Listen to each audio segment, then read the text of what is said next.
Let's talk a little bit about the SSL certificate, and this is being used to validate basically the trust between you and a remote entity. So by remote entity, it's usually a server.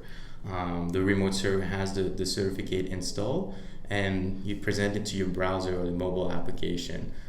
There's no real difference in the way that it's being not done between your browser and a regular mobile application. So when you see, most people now are familiar with the little padlock that says that it's secure on your browser. This is due to the validation of the certificate, and if you click on it in most browsers, you can actually see some of the details. Who issued it. So this SSL certificate is being issued by a certification authority. We call that a CA, which is basically a trusted company that can issue those and that build that chain of trust that is being used to, like I said, validate that the connection that you're having between you and the remote entity is valid. One thing that I mentioned in the previous slides is that when you send data over HTTPS and SSL TLS, that data is being sent in an encrypted tunnel. So during a regular network capture, if you're using HTTPS and SSL, we won't be able to see the data inside the tunnel. However, there's some attacks like man in the middle and some proxy that can defeat that. Just to continue on the SSL certification validation, this is basically a handshake process, and you have a little nice diagram here where the client, so either your mobile application or your browser, basically say hello request to the SSL server. The server replies with the server certificate. We validate that on the client side. You exchange the key.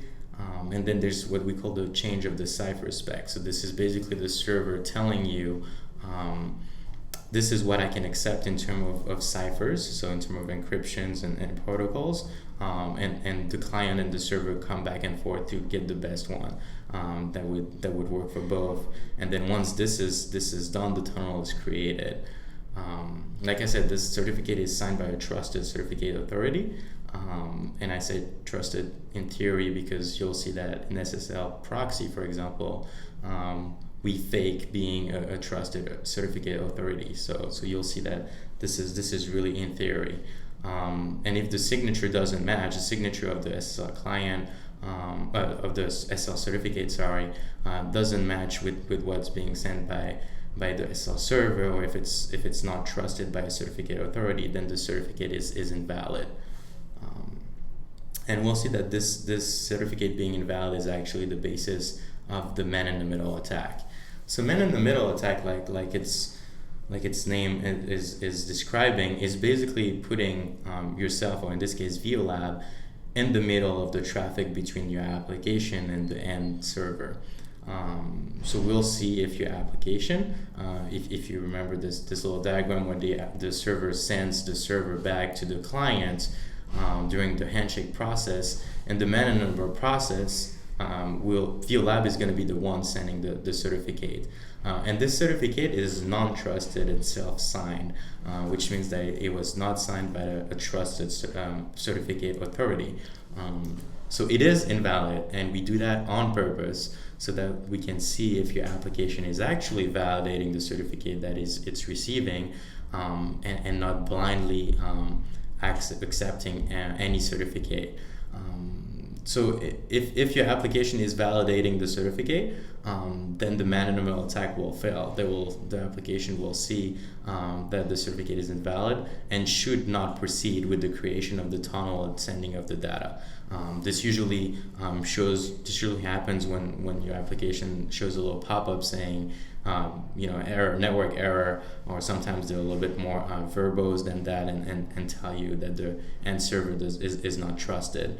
However, if your application is using HTTPS but is not validating the certificate, in this case, our non-trusted self-signed certificate will be accepted by your application, and this time the data that is inside the encrypted tunnel will be available to viaLab. Because it's basically using the certificate that we provided, and we act in the middle, and we are in the middle of this tunnel. So this is a very powerful attack, and a lot of applications out there are vulnerable to this, and we'll talk about how to fix that issue and how to validate the certificate properly.